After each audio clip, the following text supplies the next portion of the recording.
പിതാവിനും പുത്രനും പരിശുദ്ധ റൂഹായിക്കും സ്തുതി. ആദ്യം മുതൽ നമ്മുടെ മേൽ ദൈവകരുണയും മനോഗുണവും എന്നേക്കും ഉണ്ടായിരിക്കട്ടെ. ആമേൻ. ദൈവത്തിൻ്റെ പരിശുദ്ധമായ പുണ്യതിരുനാമത്തിന് മഹത്വമുണ്ടാകട്ടെ. കർത്താവായ യേശു ക്രിസ്തുവിൽ ഏറ്റവും വാത്സല്യമുള്ള ദൈവമക്കളെ, ഒരു പ്രാവശ്യം കൂടെ നമ്മുടെ കർത്താവും രക്ഷിതാവുമായ യേശു മിശിഹായുടെ പരിശുദ്ധവും പരിപാവനവുമായ പാദപീഠത്തിൽ ചേർന്ന് വരുവാനും അവിടുത്തെ തിരുവായിൽ നിന്ന് ഒഴുകി വരുന്ന ലാവണ്യം നിറഞ്ഞതായ സ്വർഗീയ വചസ്സുകളെ ഹൃദയത്തിൽ ഏറ്റുവാങ്ങുവാനും അതിനാൽ ധന്യത അനുഭവിപ്പാനും നമുക്ക് ഭാഗ്യമൊരുക്കി തന്ന കർത്താവിന് നമുക്ക് നന്ദി പറയാം. പ്രിയരെ, ഇന്ന് നാം ഇങ്ങനെ ദൈവസന്നിധിയിലായിരിക്കുമ്പോൾ എഫേഷ്യ ലേഖനത്തെ ആധാരമാക്കി ചില ധ്യാന ചിന്തകൾ പങ്കിടുവാനാണ് ദൈവത്തിൻ്റെ ആത്മാവ് ഉൾപ്രേരണ നൽകുന്നത്. വേദപുസ്തകത്തിലെ വളരെ പ്രധാനപ്പെട്ട ഒരു ഗ്രന്ഥമാണ് എഫേഷ്യ ലേഖനം. ഒരു ലേഖനമാണ്. ആ മനോഹരമായ ആ ലേഖനത്തിൽ ഒരുപാട് ആധ്യാത്മികമായ ചിന്തകൾ നമുക്ക് വേണ്ടി രേഖപ്പെടുത്തപ്പെട്ടിട്ടുണ്ട്. അപ്പോസ്തലനായ വിശുദ്ധ പൗലോസാണ് ഈ ലേഖനത്തിൻ്റെ കർത്താവ് എന്ന് നാം മനസ്സിലാക്കുന്നു. എഫെസോസിൽ സഭയെ സ്ഥാപിച്ചത് വിശുദ്ധനായ പൗലോസ്ലീഹയാണ്. 3 വർഷക്കാലം എഫെസോസിൽ താമസിച്ച് അവിടെ സഭയെ പണിതെടുക്കുകയായിരുന്നു. സഭ സ്ഥാപിച്ചതിന് ശേഷം 10 വർഷങ്ങൾ കഴിഞ്ഞ് അദ്ദേഹം റോമായിൽ തടവിലായിരിക്കുന്ന സമയത്താണ് എഫെസോസുകാർക്ക് ഈ ലേഖനം കുറിക്കുന്നത് എന്നാണ് ചരിത്രം പറയുന്നത്. അപ്പോസ്തലനായ പൗലോസ് ഈ എഴുതുന്ന ലേഖനം, എഫേസ്യ ലേഖനത്തെ പണ്ഡിതന്മാർ വിശേഷിപ്പിക്കുന്നത് സ്വർഗീയ ലേഖനം എന്നാണ്. ഒരുപാട് മർമ്മങ്ങൾ അതിനകത്ത് ഉൾക്കൊള്ളുന്നത് കൊണ്ടാണ് ഈ ലേഖനത്തെ സ്വർഗീയ ലേഖനം എന്ന് വിളിക്കുന്നത് എന്ന് വേണം മനസ്സിലാക്കാൻ. അതുപോലെ തന്നെ പുതിയ നിയമത്തിലെ എവറസ്റ്റ് എന്ന ഒരു പേര് കൂടെ ഈ ലേഖനത്തിന് കൊടുത്തിട്ടുണ്ട്. എവറസ്റ്റ് നമുക്കറിയാം, ഏറ്റവും ഉയരം കൂടിയ പർവ്വതമാണ്. ഏറ്റവും ഉയരങ്ങളിലേക്ക് മാനവകുലത്തെ ഉയർത്തിക്കൊണ്ടു പോകുന്ന അത്യുന്നതനായ ദൈവത്തിൻ്റെ വലിയ വീണ്ടെടുപ്പിൻ്റെ ഉന്നതമായ ചിത്രം സുന്ദരമായി വരച്ചു വെച്ച ഒരു ലേഖനം എന്ന നിലയിലായിരിക്കണം ഇതിനെ പുതിയ നിയമത്തിലെ എവറസ്റ്റ് എന്ന് വിളിച്ചിട്ടുണ്ടാവുക. വീണ്ടും പണ്ഡിതന്മാർ ഇതിനെ ലേഖനങ്ങളുടെ റാണി എന്ന് വിളിച്ചിട്ടുണ്ട്. മറ്റൊരു ലേഖനത്തിനും ഇല്ലാത്തത്രയും ആഴമേറിയ ആത്മീയ ചിന്തകളും വ്യക്തമായ പഠനങ്ങളും ഇതിനകത്തുണ്ട്. അതുകൊണ്ടായിരിക്കണം ഇതിനെ ലേഖനങ്ങളുടെ റാണി എന്ന് വിളിച്ചിട്ടുണ്ടാവുക. ഈ ലേഖനം വ്യക്തമായി പറയുന്നു ക്രിസ്തു എന്താണ് മാനവകുലത്തിന് വേണ്ടി ചെയ്തത് എന്ന്. അത് മനസ്സിലാക്കുന്നത് ഇങ്ങനെയാണ്: അവൻ പാതാളത്തിൽ ഇറങ്ങി ബദ്ധന്മാരെ വിടുവിച്ച് അവരെ സ്വതന്ത്രരാക്കി അവരെയും കൊണ്ട് സ്വർഗത്തിൽ കയറി. എഫേസ്യ ലേഖനം 4-ാം അധ്യായത്തിൻ്റെ 8, 9, 10 വാക്യങ്ങളിലാണ് ഇത് രേഖപ്പെടുത്തുന്നത്. അവൻ പാതാളത്തിലിറങ്ങി ബദ്ധന്മാരെ, തടവിലായിരുന്നവരെ വിടുവിച്ച് സ്വതന്ത്രരാക്കി അവരെയും കൊണ്ട് അവൻ സ്വർഗത്തിൽ കയറി. ഏറ്റവും ചുരുക്കമായ വാക്കുകളിൽ മാനവകുലത്തിന് യേശുക്രിസ്തു ചെയ്ത ഉന്നതമായ വിടുതലിൻ്റെ സുന്ദരമായ ചിത്രം വരയ്ക്കുകയാണ് ഇവിടെ അപ്പോസ്തലൻ ചെയ്യുന്നത്. ഒരു പാപി നാശത്തിൻ്റെ അടിമത്വത്തിൽ നിന്ന് അഥവാ അതിൻ്റെ അടിത്തട്ടിൽ നിന്ന് യേശുക്രിസ്തു മുഖാന്തിരം ഉദ്ധാരണത്തിൻ്റെ ഔന്നത്യത്തിലേക്ക് പടിപടിയായി കയറി രക്ഷയുടെ അത്യുന്നതങ്ങളിൽ അഥവാ ദൈവസന്നിധിയിൽ ചെന്നെത്തുന്നതാണ് ഈ ലേഖനത്തിലെ പ്രമേയം എന്ന് നാം മനസ്സിലാക്കുന്നു. അപ്പോൾ ഒരു പാപിയുടെ പാപത്തിൽ നിന്നുള്ള ഉദ്ധാരണം, പടിപടിയായ വളർച്ച, ക്രിസ്തു മൂലം, ക്രിസ്തുവിൽ കൂടെ, ക്രിസ്തു വഴിയായി ദൈവസന്നിധിയിൽ അത്യുന്നതയുടെ പരിപൂർണതയിലെത്തുക, അത്യന്തമാഴങ്ങളിൽ നിന്ന് അത്യുന്നതങ്ങളിലേക്കുള്ള പടികയറ്റമാണ് യേശുക്രിസ്തു മുഖാന്തിരം സാധ്യമാകുന്നത് എന്ന് അപ്പോസ്തലനായ പൗലോസ് ലേഖനത്തിലൂടെ വ്യാഖ്യാനിക്കുകയാണ്. പ്രിയമുള്ളവരെ, ഈ ലേഖനത്തിൻ്റെ ആധ്യാത്മിക ദൈവശാസ്ത്ര ചിന്തകളൊക്കെ ലളിതമായി പറഞ്ഞ് മനസ്സിലാക്കുക വളരെ പ്രയാസമുള്ള കാര്യമാണ്. എങ്കിലും ഇത് പറയുമ്പോൾ ആളുകൾ വ്യക്തതയോടെ ചിന്തിക്കുകയും ഗ്രഹിക്കുകയും ചെയ്യുമെന്ന് നനയ്ക്കുകയാണ്. ഈ ലേഖനം ഇങ്ങനെ പറഞ്ഞു വരുമ്പോൾ തന്നെ ഈ ലേഖനം ക്രിസ്തുവും സഭയും തമ്മിലുള്ള ബന്ധത്തെ 3 വിധത്തിൽ വ്യാഖ്യാനിക്കുന്നുണ്ട്. ലേഖനത്തിൻ്റെ വളർച്ചയിൽ അത് മനോഹരമായി നമുക്ക് കാണാൻ കഴിയും. യേശു ക്രിസ്തുവും സഭയും തമ്മിലുള്ള ബന്ധത്തെ 3 വിധത്തിൽ വ്യാഖ്യാനിക്കുന്നു എഫേസ്യ ലേഖനം. അതിലൊന്നാമത് പറയുന്നത് സഭ ക്രിസ്തുവിൻ്റെ ശരീരമാണെന്നും വിശ്വാസികൾ ആ ശരീരത്തിലെ അവയവങ്ങളാണെന്നുമാണ്. സഭ ക്രിസ്തുവിൻ്റെ ശരീരമാണ്, ക്രിസ്തു സഭയുടെ തലയാണ്.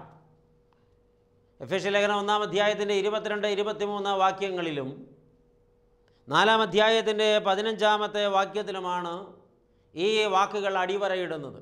ക്രിസ്തു തലയാണ്, സഭ ക്രിസ്തുവാകുന്ന തലയുടെ ശരീരമാണ്, അഥവാ ക്രിസ്തുവിൻ്റെ ശരീരമാണ്. അതിലെ സഭാ അംഗങ്ങൾ ഓരോരുത്തരും പരസ്പരം അവയവങ്ങളാണ്.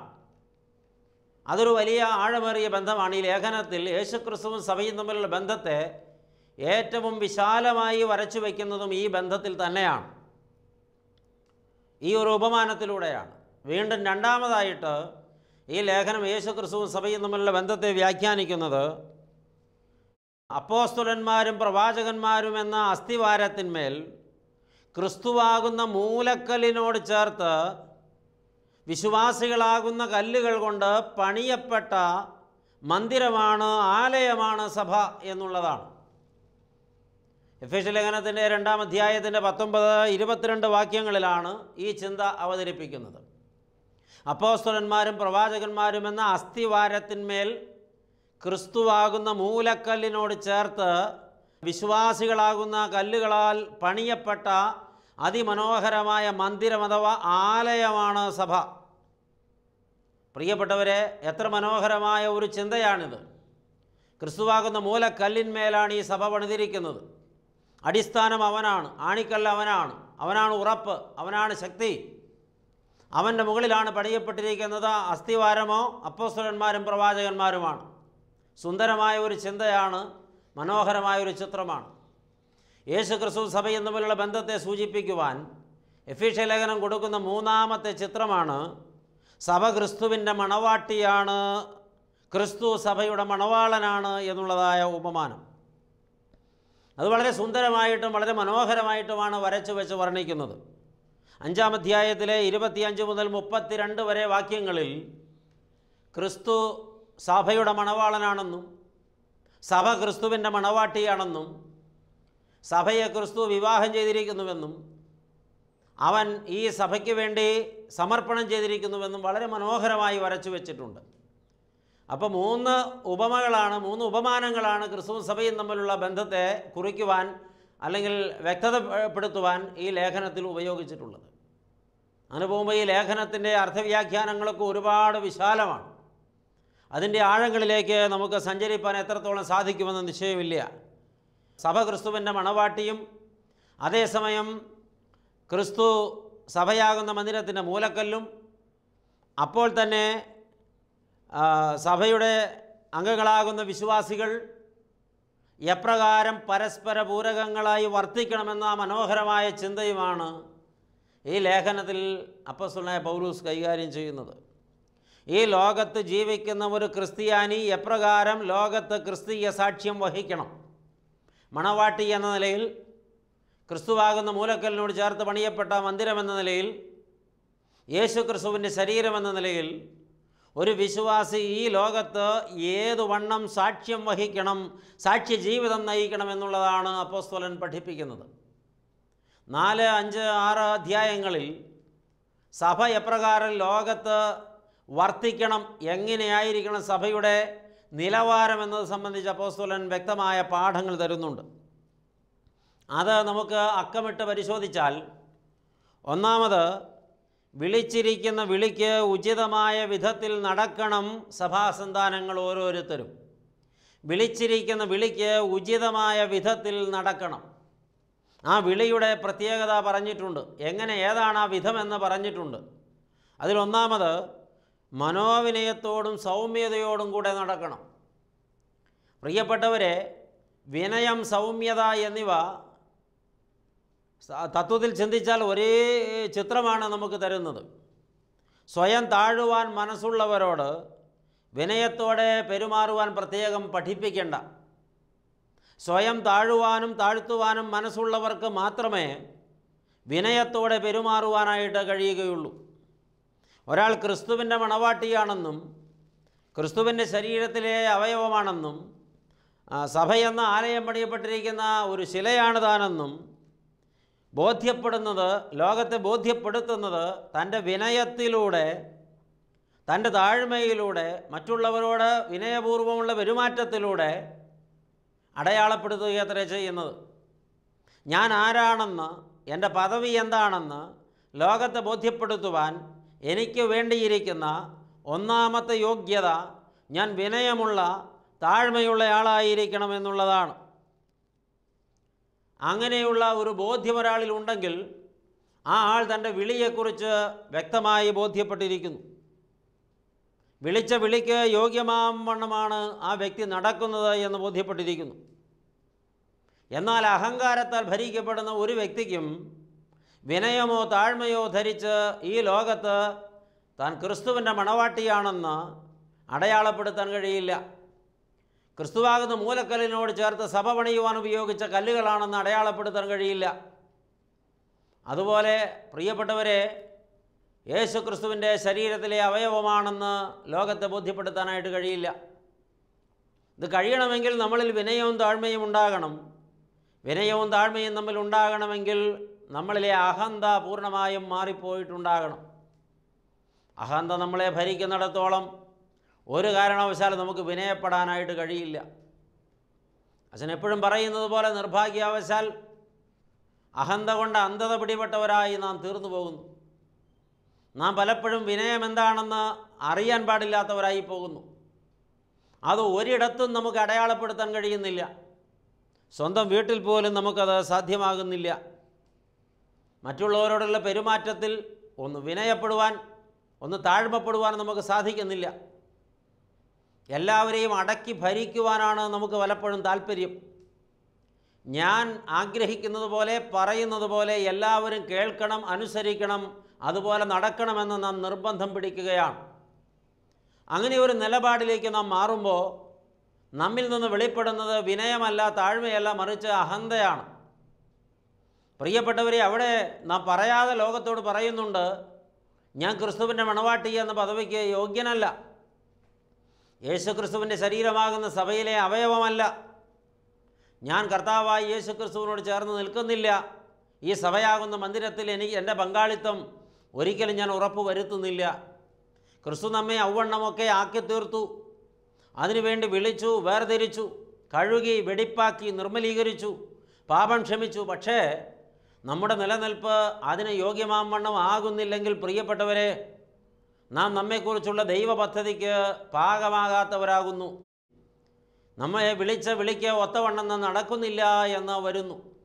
അതിനോടനുബന്ധമായി ചിന്തിച്ചാൽ രണ്ടാമത്തെ സംഗതി, ദീർഘക്ഷമ കാണിക്കണം, സ്നേഹം മൂലം പരസ്പരം സഹിക്കുന്നവരാകണമെന്നുള്ളതാണ്. ഈ 4-ാം അധ്യായം തുടരെ ഇങ്ങ് വായിച്ചാൽ നമുക്കിത് മനസ്സിലാകും. ദീർഘക്ഷമ കാണിക്കണം, മാത്രം പോരാ, സ്നേഹം മൂലം പരസ്പരം സഹിക്കുന്നവരാകണം. ഒരാളെ ഞാൻ സ്നേഹിക്കുന്നുവെങ്കിൽ ആ ആളെ എനിക്ക് സഹിക്കുവാൻ കഴിയും. ഒരാളെ എനിക്ക് സഹിക്കുവാൻ കഴിയുമെങ്കിൽ ആ ആളോട് എനിക്ക് ക്ഷമിക്കാനും കഴിയും. ഈ തത്വം ഒന്നുകൂടെ ആവർത്തിക്കാം. ഒരാളെ എനിക്ക് സ്നേഹിക്കാൻ കഴിയുമെങ്കിൽ, എനിക്കൊരാളോടുള്ള സ്നേഹം ആത്മാർത്ഥതയുള്ളതാണെങ്കിൽ, തികവുള്ളതാണെങ്കിൽ, ഹൃദയപൂർവമാണെങ്കിൽ ആ ആളെ എനിക്ക് സഹിക്കാനായിട്ട് പറ്റും. ഒരാളെ എനിക്ക് സഹിക്കാനായിട്ട് സാധിക്കുമെങ്കിൽ ആ ആളോട് എനിക്ക് ക്ഷമിക്കാനായിട്ടും സാധിക്കും. അടിസ്ഥാനപരമായി ഒരാളെ ഹൃദയപൂർവ്വം സ്നേഹിക്കാൻ കഴിയുന്നുണ്ടെങ്കിൽ ബാക്കി എല്ലാമായി. ഒരാളെ ഹൃദയപൂർവ്വം സ്നേഹിക്കാൻ കഴിയുന്നില്ലെങ്കിൽ ആ ആളെ സഹിക്കാനും കഴിയില്ല, ആ ആളോട് ക്ഷമിക്കാനും കഴിയില്ല. അപ്പോൾ അടിസ്ഥാനപരമായി വേണ്ടത് ഈ സ്നേഹമാണ്. അതാണ് ക്രിസ്തു നമുക്ക് തന്നത്. അതുകൊണ്ടാണ് ക്രിസ്തുവിനെ പാപികളെ സ്നേഹിക്കാൻ കഴിഞ്ഞത്. അതുകൊണ്ട് മാത്രമാണ് ക്രിസ്തുവിന് എന്നെയും നിങ്ങളെയും സ്നേഹിക്കാൻ കഴിയുന്നത്. യോഗ്യന്മാരെ സ്നേഹിക്കാൻ പ്രത്യേകിച്ച് ഛേദമൊന്നുമില്ല, പ്രയാസവുമില്ല. പക്ഷേ പാപികളെ സ്നേഹിക്കാൻ അത്ര എളുപ്പമല്ല. അതുപോലെയുള്ളതായ സ്നേഹമാണ് ക്രിസ്തുവിൽ നിന്ന് നമുക്ക് ലഭിച്ചത്. ഈ സ്നേഹമാണ് ഒരു ക്രിസ്ത്യാനിയിൽ നിന്ന് ലോകത്തിന് ലഭിക്കേണ്ടത്. ഒരേ അളവുകോൽ കൊണ്ട് എല്ലാവരെയും അളക്കാൻ കഴിയില്ല. നമ്മുടെയൊക്കെ കുഴപ്പം, നമ്മുടെ കയ്യിൽ ഒരു അളവുകോലുണ്ട്. ഈ അളവുകോൽ വെച്ച് നമ്മളെല്ലാവരെയും അളക്കുകയാണ്. എൻ്റെ കയ്യിലുള്ള അളവുകോൽ എല്ലാവർക്കും പാകമാകണം. അങ്ങനെയുള്ളവരെ മാത്രമേ ഞാൻ അംഗീകരിക്കുകയുള്ളൂ. എൻ്റെ കയ്യിലുള്ള അളവുകോൽ ആർക്കെങ്കിലും പാകമാകുന്നില്ലെങ്കിൽ ഞാൻ അവരുടെ തലയും മുറിക്കും, കാലും മുറിക്കും, എന്നിട്ട് അളവുകോലിന് പാകമാക്കും. പ്രിയപ്പെട്ടവരെ, എൻ്റെ കയ്യിലുള്ള അളവുകോൽ എല്ലാവർക്കും പാകമാകില്ല.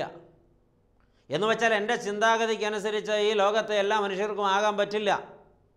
എൻ്റെ താല്പര്യത്തിനനുസരിച്ച്, എൻ്റെ ഇംഗിതത്തിനനുസരിച്ച് ലോകത്ത് മറ്റൊരാൾക്ക് ആയിത്തീരാൻ കഴിയില്ല.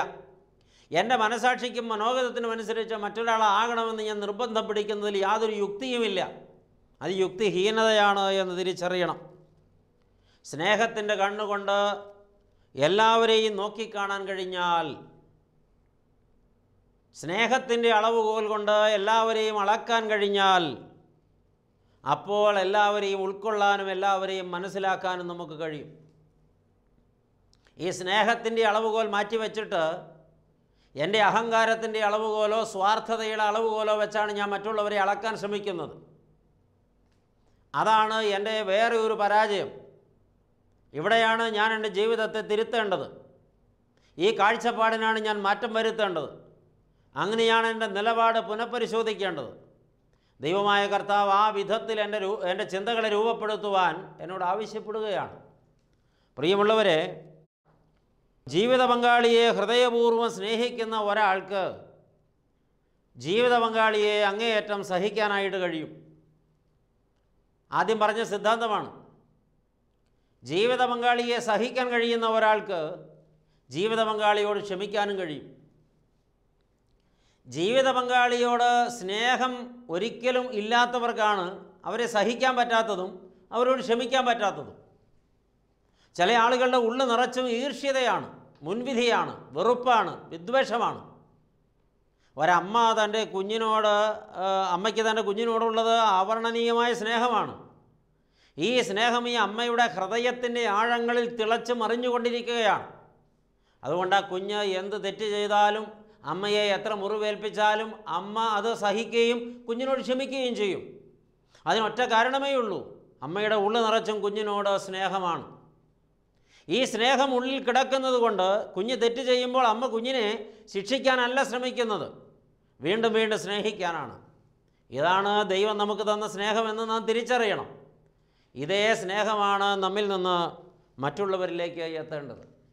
എന്നാൽ സ്നേഹമില്ല എങ്കിൽ നമുക്കിതൊന്നും ചെയ്യാനായിട്ട് കഴിയില്ല. അപ്പോൾ നാം ചെയ്യുന്നത് അവരുടെ വളരെ ചെറിയ തെറ്റുകൾ പോലും കണ്ടുപിടിക്കുക എന്നുള്ളതാണ്. പിന്നെ അതിനെ വലിച്ചു നീട്ടി വലുതാക്കുക, എന്നിട്ട് അതിൻ്റെ പേരിൽ അവരോട് വാഗ്വാദങ്ങൾ സൃഷ്ടിക്കുക, അവരെ വീണ്ടും വീണ്ടും മുറിവേൽപ്പിക്കുക, കൂടുതൽ കൂടുതൽ സങ്കീർണതകൾ ഉണ്ടാക്കുക. അടിസ്ഥാനപരമായി വീണ്ടും ആവർത്തിക്കട്ടെ, ഈ സങ്കീർണതകളുടെ ഒക്കെ പിന്നിൽ സ്നേഹമില്ലായ്മ എന്നൊരൊറ്റ കുഴപ്പമേ ഉള്ളൂ. ജീവിത പങ്കാളിയോട് മാത്രമല്ല, കൂടപ്പിറപ്പുകളോട്, നമ്മുടെ വിശ്വാസികളോട്, സഭയിലെ മറ്റ് അംഗങ്ങളോടൊക്കെ നമുക്കുണ്ടായിരിക്കേണ്ട മനോഭാവം ഇതാണ്. അപ്പോസ്തലൻ വ്യക്തമായി അക്കമിട്ട് പറയുകയാണ്, എല്ലാവരെയും സഹിക്കണം, സ്നേഹിച്ചുകൊണ്ട് സഹിക്കണം. അതുകൊണ്ട് തന്നെ എല്ലാവരോടും ദീർഘക്ഷമ കാണിക്കാൻ നമുക്ക് കഴിയും. ഈ നിലകളിലാണ് നാം നമ്മുടെ പദവി ലോകത്തിൻ്റെ മുമ്പിൽ അടയാളപ്പെടുത്തേണ്ടത്. ഞാൻ ക്രിസ്തുവിൻ്റെ മണവാട്ടിയാണെന്ന്, ക്രിസ്തുവിൻ്റെ ശരീരത്തിലെ അവയവമാണെന്ന്, അതുപോലെ ഈ ലോകത്തിന് മുമ്പിൽ ഞാൻ യേശു ക്രിസ്തുവിന് വേണ്ടി വേർതിരിക്കപ്പെട്ട യേശു ക്രിസ്തുവിൻ്റെ മന്ദിരമാകുന്ന സഭയുടെ അത് പണിയാൻ ഉപയോഗിച്ച കല്ലാണെന്ന്, എൻ്റെ ജീവിതം കൊണ്ട് ഞാൻ ലോകത്തിന് മുമ്പിൽ അടയാളപ്പെടുത്തുന്നത് ഈ വണ്ണമുള്ള എൻ്റെ സാക്ഷ്യ ജീവിതം കൊണ്ടാണ്. ഇങ്ങനെ സ്നേഹിക്കുകയും സ്നേഹത്താൽ സഹിക്കുകയും സഹനത്താൽ ദീർഘക്ഷമ കാണിക്കുകയും ചെയ്യുന്ന ഒരാളാണ് യഥാർത്ഥ ക്രിസ്ത്യാനി എന്നാണ് ഈ ലേഖനം നമ്മെ പഠിപ്പിക്കുന്നത്. മൂന്നാമത് അപ്പോസ്തലനായ പൗലോസ് അതേക്കുറിച്ച് പറയുന്നത്, സമാധാനം പാലിച്ചുകൊണ്ട് ആത്മാവിൽ ഐക്യപ്പെട്ട് ഒരുമിപ്പിൻ്റെ ആനന്ദം അനുഭവിക്കണമെന്നാണ്. എല്ലാവരോടും സമാധാനം പാലിച്ചുകൊണ്ട് ആത്മാവിൽ ഐക്യപ്പെട്ട് ഒരുമിപ്പിൻ്റെ ആനന്ദം അനുഭവിക്കണം. സഭാമക്കൾ ആരെയും വേറിട്ട് കാണരുത്, എല്ലാവരെയും ഒന്നായി കാണണം. ആരെയും മാറ്റി നിർത്തരുത്, ആരെയും ശത്രുവായി കാണരുത്, ആർക്കും ഒരു ഉപദ്രവവും ചെയ്യരുത്, ആരെയും ഒരളവിലും മുറിവേൽപ്പിക്കരുത്. ഇതൊക്കെ ചെയ്യുമ്പോൾ സ്വയമാണ് മാറ്റി നിർത്തുന്നത്, സ്വയമാണ് ശത്രുവായി എണ്ണുന്നത്, സ്വയമാണ് ഉപദ്രവം ചെയ്യുന്നത്, സ്വയമാണ് മുറിവേൽപ്പിക്കുന്നത് എന്ന് തിരിച്ചറിയണം. എന്നെ തന്നെയാണ് ഞാൻ വേട്ടയാടുന്നത് എന്ന് തിരിച്ചറിയണം. ഒരു ശരീരത്തിലെ അവയവങ്ങൾ തമ്മിൽ ഒരിക്കലും മുറിവേൽപ്പിക്കുകയില്ലല്ലോ പ്രിയപ്പെട്ടവരെ. ഒരു ശരീരത്തിലെ ഒരവയവം വേറൊരവയവത്തെ വേട്ടയാടുകയില്ലല്ലോ പ്രിയപ്പെട്ടവരെ. എൻ്റെ ശരീരത്തിലെ എല്ലാ അവയവങ്ങളും എൻ്റെ ശരീരത്തിൻ്റെ ഭാഗമാകയാൽ ഏതെങ്കിലും ഒന്നിന് മുറിവ് പറ്റിയാൽ ഈ ശരീരം മൊത്തമാണല്ലോ വേദനിക്കുന്നത്. ഈ ഒരനുഭവത്തിൽ സഭ എത്തണം. ആരെയും ഒരളവിലും മുറിവേൽപ്പിക്കരുത്, ആരെയും വേട്ടയാടരുത്, ആരെയും മാറ്റി നിർത്തരുത്, ആരെയും പരസ്വൽക്കരിക്കരുത്, ആരോടും ഒരകലവും വിട്ട് നിൽക്കരുത്. എല്ലാവരും ഒന്നാകണം. ചെയ്യേണ്ടത് എല്ലാവരെയും ചേർത്ത് നിർത്തുക എന്നുള്ളതാണ്. എല്ലാവരെയും എന്നിൽ ഒന്നിപ്പിക്കണം. ഞാൻ എല്ലാവർക്കും വേണ്ടി ആകണം. എല്ലാവരുടെയും മുറിവ് ഞാൻ കെട്ടണം. എല്ലാവരെയും ഞാൻ ആശ്വസിപ്പിക്കണം. എല്ലാ വേദനകളും എല്ലാ അളവിലും ഞാൻ പങ്കിട്ടെടുക്കണം. എല്ലാവരുമായി ഏക ആത്മാവും ഏക ശരീരവുമാകണം ഞാൻ. ഇതാണ് അപ്പോസ്തലൻ പഠിപ്പിക്കുന്നത്. ക്രിസ്തുവിൽ ഐകമത്യപ്പെടുക, സമാധാനം പാലിച്ചുകൊണ്ട് ആത്മാവിൽ ഐക്യപ്പെട്ട് ഒരുമിപ്പിൻ്റെ ആനന്ദം അനുഭവിക്കുക എന്ന് പറയുമ്പോൾ ഈ വിധത്തിൽ എല്ലാ സഭാമക്കളും പരസ്പരം ഐകമത്യപ്പെടുന്ന ഒരു നിലയിലേക്ക് വരണം. എന്തുകൊണ്ടെന്നാൽ കർത്താവ് ഒരുവനേ ഉള്ളൂ. എല്ലാവർക്കും കർത്താവ് ഒരുവനേ ഉള്ളൂ. എല്ലാവർക്കും തല ഒരാളാണ്. എല്ലാവർക്കും മണവാളൻ ഒരാളാണ്. എല്ലാവരും പണിയപ്പെട്ടിരിക്കുന്നത് ക്രിസ്തു എന്ന ഒരേ മൂലക്കല്ലിനോട് ചേർത്താണ്. ഒരേ ഒരു ക്രിസ്തുവേ ഉള്ളൂ. ഓരോരുത്തർക്കും ഓരോ ക്രിസ്തുവില്ല. അതുകൊണ്ടാണ് എല്ലാവരും ഐക്യപ്പെടണമെന്ന് പറഞ്ഞത്. എൻ്റെ ക്രിസ്തുവും അടുത്ത് നിൽക്കുന്ന മറ്റൊരാളുടെ ക്രിസ്തുവും രണ്ടാളല്ല. രണ്ടു പേർക്കും ഒരു തലയേ ഉള്ളൂ. ഒരു തലയ്ക്ക് ഒരു ഉടലേ ഉണ്ടാകാൻ പാടുള്ളൂ. ഒരു തലയ്ക്ക് രണ്ട് ഉടലുള്ളത് ബുദ്ധിമുട്ടാണ്, ഉണ്ടാവുക പ്രയാസമാണ്, നിലനിൽക്കുക അതിലേറെ പ്രയാസമാണ്. ഉണ്ടായിക്കൂടാ. ഒരു ക്രിസ്തുവേ ഉള്ളൂ. അതുകൊണ്ട് എല്ലാവരും ഒരു ശരീരമെന്ന നിലയിൽ ഒന്നിക്കണം. വീണ്ടും ഒരു വിശ്വാസമേ ഉള്ളൂ എന്ന് അപ്പോസ്തലൻ പ്രഖ്യാപിക്കുന്നു. കർത്താവിലുള്ള വിശ്വാസം, ഈ തലയിലുള്ള വിശ്വാസം, ഈ മൂലക്കല്ലിലുള്ള വിശ്വാസം, പ്രിയപ്പെട്ടവരെ ഈ മണവാളനിലുള്ള വിശ്വാസം, ഒരു വിശ്വാസമേ ഉള്ളൂ. ഓരോരുത്തർക്കും ഓരോരോ വിശ്വാസമല്ല. ഒരു ക്രിസ്തുവേ ഉള്ളൂ, ഒരു വിശ്വാസമേ ഉള്ളൂ. വീണ്ടും പ്രിയപ്പെട്ടവരെ, ഒരു മാമോദീസായേ ഉള്ളൂ. എല്ലാവരും ക്രിസ്തുവിൽ ഒന്നായി തീരുവാനും സഭയിൽ ഒന്നായി തീരുവാനും വേണ്ടി കഴുകപ്പെടുന്നതാണ് വിശുദ്ധ മാമോദീസ. അപ്പോൾ എല്ലാവർക്കും ഒരു മാമോദീസയേ ഉള്ളൂ. എല്ലാവരും ഒരിക്കലായി ക്രിസ്തുവിൽ ഒരുമിക്കുന്നു. എല്ലാവരും ഒരിക്കലായി സഭയിൽ ഒരുമിക്കുന്നു. അതല്ലാതെ പിന്നെയും പിന്നെയും പിന്നെയും മാമോദീസ ഇല്ല. എല്ലാ ദിവസവും രാവിലെ എഴുന്നേറ്റ് കുളിക്കുന്നത് പോലെ വൈകുന്നേരം വീണ്ടും കുളിക്കുന്നത് പോലെ മാമോദീസയില്ല. മാമോദീസ ഒരിക്കലേ ഉള്ളൂ, ഒന്നേ ഉള്ളൂ. അത് ക്രിസ്തുവിൽ ഒരുമിക്കാനാണ്, സഭയിൽ ഒരുമിക്കാനാണ്. അത് സംഭവിച്ചാൽ ഒരു ശരീരത്തിൻ്റെ ഭാഗമായി നാം തീർന്നു. ഒരു ക്രിസ്തുവിൻ്റെ അവയവമായി ആ തലയോട് നാം ചേർക്കപ്പെട്ടു. ഒന്നേ ഉള്ളൂ. അതുകൊണ്ടാണ് ഒരുമിപ്പ് പാലിക്കണം എന്ന് അപ്പോസ്തലൻ അടിവരയിട്ട് പറഞ്ഞത്. വീണ്ടും പ്രിയപ്പെട്ടവരെ, പിതാവായ ദൈവം ഒരുവനേ ഉള്ളൂ. അപ്പോസ്തലൻ നാലാമത് പറയുകയാണ്, പിതാവായ ദൈവം ഒരുവനേ ഉള്ളൂ. ആ ദൈവം എല്ലാവരുടെയും പിതാവാണ്. അവൻ എല്ലാവർക്കും ഒരുപോലെ ഉള്ളവനാണ്. ഓരോരുത്തർക്കും വ്യത്യസ്തനല്ല. അവൻ എല്ലാവരിലും കൂടി വ്യാപരിക്കുന്നവനാണ്. എല്ലാവരിലും ഒരുപോലെ കൂടി വ്യാപരിക്കുന്നവനാണ്. അവൻ എല്ലാവരിലും ഇരിക്കുന്നവനാണ്. പ്രിയപ്പെട്ടവരെ, ഓരോരുത്തർക്ക് വേറെ വേറെ ദൈവമില്ല, വേറെ വേറെ കർത്താവില്ല. എല്ലാവരും ഒന്നായിത്തീരുന്ന ഒരവസ്ഥ. ആകയാൽ വേർതിരിവില്ലാതെ സഭാമക്കളെല്ലാവരും പരസ്പരം സമാധാനം പാലിച്ചുകൊണ്ട് ആത്മാവിൽ ഐക്യപ്പെട്ട് സമസ്ത മേഖലകളിലും ക്രിസ്തുവാകുന്ന തലയുടെ ശരീരമെന്ന നിലയിൽ ഒരുമിപ്പിൻ്റെ ആനന്ദം അനുഭവിക്കണമെന്ന് അപ്പോസ്തലൻ പഠിപ്പിക്കുന്നു. എഫേസ്യ ലേഖനം എത്ര മനോഹരമായിട്ടാണ് ക്രിസ്തുവും സഭയും തമ്മിലുള്ള ബന്ധത്തെ വരച്ചു വയ്ക്കുന്നത്.